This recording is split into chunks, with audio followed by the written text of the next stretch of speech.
आत्मनिर्भर भारत अभियान के लिए দেশবাসীকে বিদেশি পণ্যের ব্যবহার বন্ধ করে দেশীয় পণ্য ব্যবহারের আহ্বান জানিয়েছেন ভারতের প্রধানমন্ত্রী নরেন্দ্র মোদী।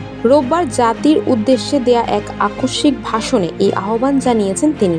देश के हर परिवार की खुशियां बढ़ेगी। যুক্তরাষ্ট্রের সঙ্গে বাণিজ্য সম্পর্কের তীব্র টানাপোড়েনের মাঝে রোববার সন্ধ্যার দিকে জাতির উদ্দেশ্যে হঠাৎ ভাষণ দিয়েছেন নরেন্দ্র মোদী। ভাষণে দেশবাসীকে বিদেশি পণ্যের বদলে দেশীয় পণ্যের ব্যবহার বাড়ানোর পরামর্শ দিয়েছেন। পাশাপাশি আত্মনির্ভর ভারতের প্রচার জোরদার করেছেন তিনি।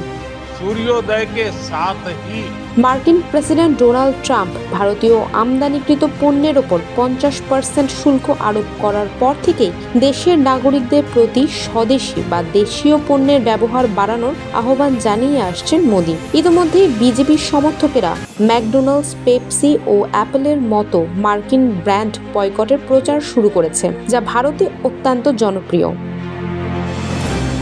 প্রায় 140 কোটি জনসংখ্যার দেশ ভারতকে মার্কিন ভোক্তা পণ্যের বিশাল বাজার হিসেবে মনে করা হয়। মোদী দোকান মালিকদেরও দেশীয় পণ্য বিক্রিতে মনোযোগ দেওয়ার আহ্বান জানিয়ে বলেছেন, এতে দেশের অর্থনৈতিক প্রবৃদ্ধি ত্বরান্বিত হবে। গত কয়েক সপ্তাহ ধরে ভারতীয় বিভিন্ন কোম্পানি নিজেদের পণ্যের প্রচার ব্যাপক জোরদার করেছে। ভারতের বাণিজ্য মন্ত্রী পীযূষ গোয়াল শীঘ্রই ওয়াশিংটন সফরে যেতে পারেন বলে আশা করা হচ্ছে। দুই দেশের মাঝে টানাপোড়েন হ্রাস ও বাণিজ্য সম্পর্ক উন্নয়ন নিয়ে এই সফরে আলোচনা হতে পারে বলে মনে করছেন বিশ্লেষকেরা। International desk, global voice 24।